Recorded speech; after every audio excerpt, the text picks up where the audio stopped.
Never be dull. The advice comes from the great film director Frank Capra, and it's quoted in this excellent feature documentary about Australia's ace film editor, Jill Bilcock, Dancing the Invisible.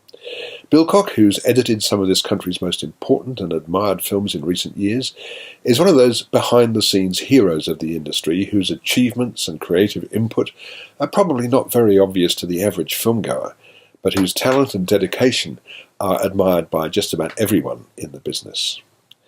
One of the most telling comments made about her in Axel Grigor's intimate documentary is, "She's not going to allow you to be self-indulgent." And when it comes to the world of the cinema, that's a pretty important attribute. At the age of 15, Jill Stevenson enrolled in Swinburne College in Melbourne, where, she says, "There was not much study, but I had a really good time." After Swinburne, she found work at Film House, the Melbourne-based producer of TV advertisements at a time when, though there was virtually no Australian film industry, the government of the day mandated that all TV commercials must be locally produced.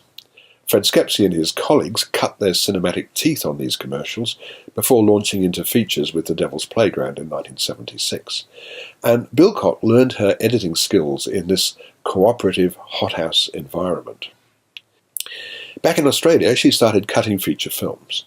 Richard Lowenstein's Strikebound and Dogs in Space, Skepsey's intricately structured Evil Angels, Sitch's The Dish, Kokinos's provocatively dazzling Head On, Stender's heartwarming Red Dog.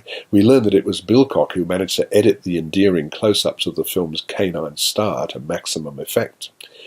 Morehouse's The Dressmaker and the Baz Luhrmann films, Strictly Ballroom, Romeo and Juliet, and Moulin Rouge.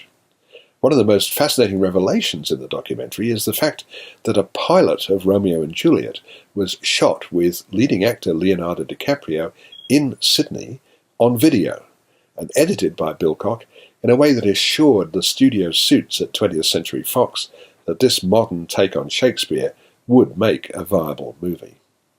Bilcock's cutting of the dance sequences in Strictly Ballroom and Moulin Rouge were essential to the success of those two classic movies.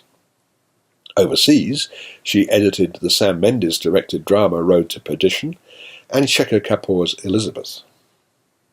The most important thing, she says, is to establish the style of the film, and this she's always achieved to perfection.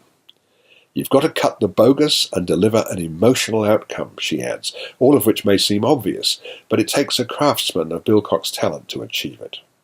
This informative and extremely entertaining tribute to a consummate perfectionist makes rewarding viewing for anyone interested in the art of the cinema. Strongly recommended, 4 stars.